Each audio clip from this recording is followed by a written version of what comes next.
Hello students, कैसे हो। कोविड-19 का आउटब्रेक बहुत ही बढ़ चुका है, हम लोगों को पता है। तो इसीलिए हम लोग ऑनलाइन क्लासेस शुरू कर चुके हैं। Will be using today general organic chemistry, the first lecture that we are going to start. और आज हम लोग पढ़ेंगे बहुत ही important topic general organic chemistry में से, that is your electron displacement effects. Electron displacement effects, जो इलेक्ट्रॉन डिस्प्लेसमेंट इफेक्ट्स होता है, that they are of two types basically. तो सबसे इंपॉर्टेंट फर्स्ट पॉइंट है कि ये लोग, फर्स्ट एक टाइप होता है आपका टेम्पररी इफेक्ट्स और दूसरे होते हैं आपके परमानेंट। इलेक्ट्रॉन का डिस्प्लेसमेंट का मतलब यह है कि इलेक्ट्रॉन कैसे मूव करेगा। टेम्पररी में आपका दो पार्ट होता है, एक है आपका इलेक्ट्रोमैग्नेटिक इफेक्ट, तो दूसरा है आपका इंडक्टोमैग्नेटिक इफेक्ट। टेम्पोररी में आपका इलेक्ट्रोमैग्नेटिक और इंडक्टोमैग्नेटिक इफेक्ट। परमानेंट में जो होता है वो होता है, सबसे इंपॉर्टेंट होती है इसमें इंडक्टिव इफेक्ट, जो आज हम लोग स्टार्ट करेंगे। फिर इंडक्टिव इफेक्ट के बाद जो दूसरा होता है वो आपका हाइपर कंजुगेशन। हाइपर कंजुगेशन और तीसरा सबसे इंपॉर्टेंट होती है, हम लोग पढ़ेंगे इसको डिटेल्स में बाद में, we call it as resonance. So ये ध्यान में रखिए बच्चों कि ये तीनों जो हम लोग पढ़ रहे हैं परमानेंट में बहुत ज़्यादा इंपॉर्टेंट होगा। इसके ऊपर आप लोग को पता चलेगा कि कैसे प्रोडक्ट्स बढ़ेगा, will the concentration of products increase, कौन सा मेजर प्रोडक्ट, कौन सा minor product, everything you will be coming to know from this particular effects. आप नोट कर लीजिए इन चीज़ को। खैर वीडियो को पॉज करने के बाद भी आप नोट कर सकते हैं, उसमें कोई प्रॉब्लम नहीं है। तो temporary and permanent, electromagnetic inductomagnetic temporary में, परमानेंट में इंडक्टिव, हाइपर कंजुगेशन और रेजोनेंस। ठीक है, आज स्टार्ट करते हैं पहला वाला टॉपिक जो हम लोग आज पढ़ने जा रहे हैं, that is called your inductive effect. So inductive effect, permanent effects में से पहला चीज जो हम लोग आज पढ़ रहे हैं वो है इंडक्टिव इफेक्ट। तो what is inductive effect? Inductive का मतलब होता है इंडक्शन, फोर्स करना। So this particular effect is a force process. तो ये ध्यान में रखिए, ये आपका ये फोर्स्ड प्रोसेस है। दूसरा इंपॉर्टेंट कैरेक्टरिस्टिक है, it is known as permanent polarization. मतलब हमेशा के लिए, मैंने आपको बोला ही है कि it is a case of what, not temporary but permanent in electron displacement effect. So permanent polarization of electrons, two important points. तीसरा एक बहुत ही इंपॉर्टेंट जो हम लोग बात पढ़ते हैं कि it operates through sigma electrons. मतलब इसमें पाई इलेक्ट्रॉन्स का कोई भी काम नहीं है, सिर्फ और सिर्फ सिग्मा इलेक्ट्रॉन्स का काम होता है। So we will not be using the concept of pi movement, only we will be using sigma electron ka movement. That is the only thing we are going to use it. Next, very important is it is distance dependent. मतलब inductive effect power is inversely proportional to distance. मतलब जितना distance बढ़ेगा, मतलब जितने number of carbon बढ़ते जाएंगे, inductive effect का जो पावर होता रहता है दैट विल डिक्रीज। जितना डिस्टेंस बढ़ेगा उतना ही कार्बन बढ़ेंगे, उतना ही इंडक्टिव इफेक्ट का पावर कम होता जाएगा। नेक्स्ट वेरी इंपॉर्टेंट पॉइंट कि अगर उल्टा ले लिया जाए कि distance if it decreases, carbon it will number will decrease, and so inductive effect का पावर क्या होंगे बच्चों, बढ़ते जाएंगे। इसको मान लीजिए रॉड इन फायर।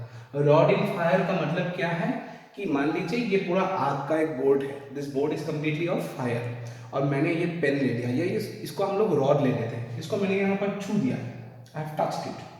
टच करने के बाद जो पॉइंट कनेक्टेड, जो ये पॉइंट कनेक्टेड जो होगा वो सबसे ज्यादा गर्म रहेगा, और जहां मैं पकड़ रहा हूं दिस पार्ट, ये सबसे ज्यादा कम, यहाँ पर सबसे कम गर्मी होगी। तो it increases a very important concept कि जितना नंबर ऑफ कार्बन्स बढ़ रहे हैं, जितना डिस्टेंस बढ़ रहा है, जितना नंबर ऑफ कार्बन्स बढ़ रहे हैं, इंडक्टिव इफेक्ट का पावर कम होते रहता है। We will be utilising this. Next is a very important point कि total charge is conserved.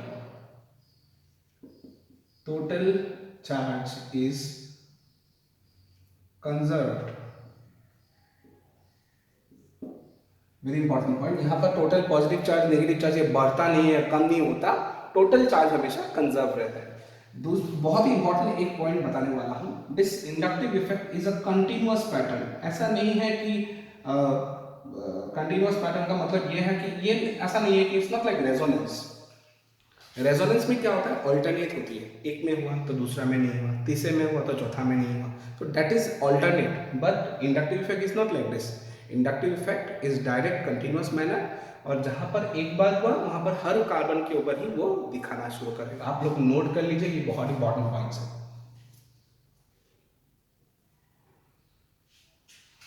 Okay, तो इसके बाद आप लोगों ने नोट कर लिया होगा शायद। Let's go to some detailed points. तो इंडक्टिव इफेक्ट जो होता है उसके ऊपर हम लोग, आधार के ऊपर हम लोग इंपॉर्टेंट कॉन्सेप्ट्स कुछ यूज करेंगे। सबसे होता है इंपॉर्टेंट कि यहाँ पर दो टाइप ऑफ ग्रुप्स होते हैं, एक होता है inductive effect is of minus I group type, and एक होता है प्लस आई ग्रुप टाइप। इसका मतलब क्या है, थोड़ा ध्यान से समझते हैं। माइनस आई ग्रुप, इसका मीनिंग ये है कि सपोज मान लीजिए मैंने एक कार्बन का टोटल ले लिया, 4 कार्बन का, और यहाँ पर लास्ट में, एंड में या बीच में कहीं पर भी हो सकता है। एग्जाम्पल के लिए मैंने ए को लास्ट में रखा है। ए का जो पॉइंट है, this A point will be, let us assume कि इस कार्बन का जो इलेक्ट्रोनेगेटिविटी है, इलेक्ट्रोनेगेटिविटी ई एन लिखा है, electronegativity of carbon is less than the electronegativity of the A. Now A क्या क्या हो सकता है, ए एक एटम हो सकता है, जैसे फ्लोरीन, क्लोरीन, ब्रोमीन, आयोडीन। एक ग्रुप हो सकता है, जैसे NO2 साइनाइड कोई भी हो, जैसे, या कोई चार्ज हो सकता है, जैसे पॉजिटिव चार्ज, कुछ भी हो सकता है ऐसा, ठीक है।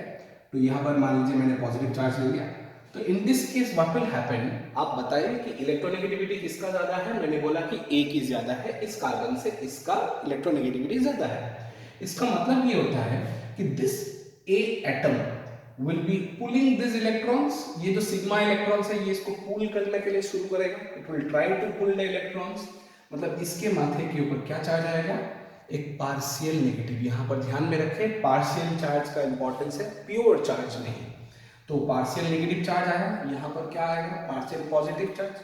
और मैंने आपको क्या बोला है कि अगर ये पॉजिटिव चार्ज है तो यहाँ से भी इलेक्ट्रॉन खींचेगा, but the partial charges will increase. दो पार्शियल का सिंबल का मीनिंग क्या है कि पार्शियल चार्ज का अमाउंट बढ़ेगा या कमेगा, कम होगा। क्यों कमेगा, क्योंकि the fact is that when you are using this दो पार्शियल चार्ज, अब आप यूज कर रहे हो, in that case we always know कि कार्बन नंबर अगर बढ़ते जाए तो इंडक्टिव इफेक्ट की पावर्स क्या होते रहते हैं बच्चों, कम होते जाते हैं। तो इन दिस केस यहाँ पर कम होगा, इससे भी कम इसका होगा। यहाँ पर 3 पार्शियल चार्ज लगा दिया, और देखा गया है कि चौथे कार्बन से, फोर्थ कार्बन से इंडक्टिव इफेक्ट का जो पावर होता है वो ऑलमोस्ट जीरो होती है, मतलब almost negligible, we will not be using it in details.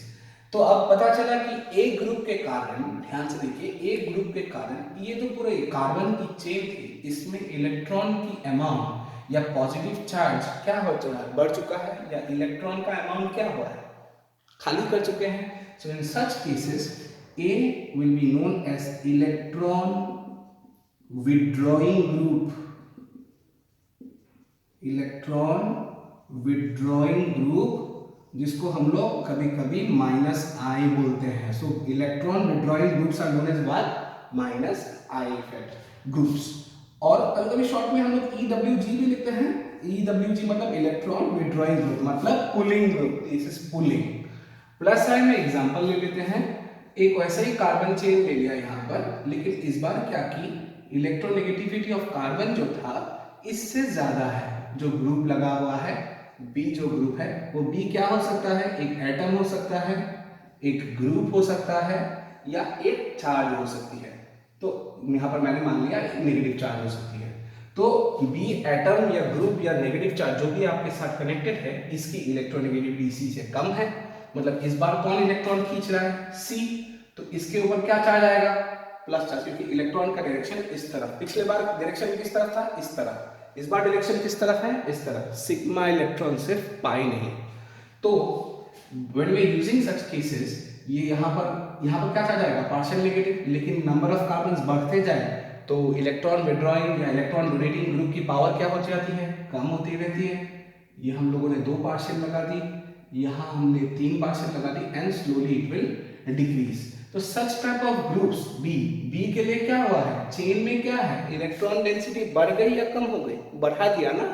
तो ऐसा बी को pusher, it's looking like a pusher, और यहाँ पर पुलर, पुलर को हम लोग इलेक्ट्रॉन विड्रॉइंग बोल रहे हैं, तो बी को हम लोग क्या बोलेंगे, इलेक्ट्रॉन डोनेटिंग ग्रुप, इसको बोलेंगे हम लोग इलेक्ट्रॉन डोनेटिंग ग्रुप। तो ये ध्यान में रखिए, electron donating group, this is in short में ईडीजी, या कभी कभी इसको हम लोग प्लस आई लिखते हैं। लेकिन एक बात ध्यान में रखिए, कभी ना भूलिए इस चीज को कि कुछ भी चीज हो, anything it happens, total charge is conserve. मतलब यहाँ जो पार्शियल नेगेटिव चार्ज था, this is equal to partial positive charge इस कार्बन के ऊपर प्लस डबल पॉजिटिव चार्ज इस कार्बन के ऊपर प्लस ट्रिपल पॉजिटिव चार्ज इस कार्बन के ऊपर, सॉरी इस कार्बन के ऊपर, एंड सो ऑन। मतलब total positive partial charge and total positive total negative partial charge, total negative partial charge, total positive partial charge will always be same. इसी तरह यहाँ पर अगर ध्यान से देखें, इस ग्रुप के लिए क्या कैसा होगा कि total partial positive charge will be equals to partial negative charge इसका, फिर इसका क्या आएगा डबल पार्शियल, फिर इसका क्या आएगा triple partial and so on. Total positive charge and total negative charges हमेशा क्या होंगे बच्चों, कांस्टेंट होंगे। इसके हिसाब से हम लोग यूज करते हैं ये चीज, और डिटेल्स में हम लोग और पढ़ेंगे। नेक्स्ट लेक्चर पे हम लोग डिटेल्स में यूज करेंगे। अभी फिलहाल लिख लीजिए आप लोग, नोट करने के बाद अगले लेक्चर को हम लोग प्रोसेस करेंगे।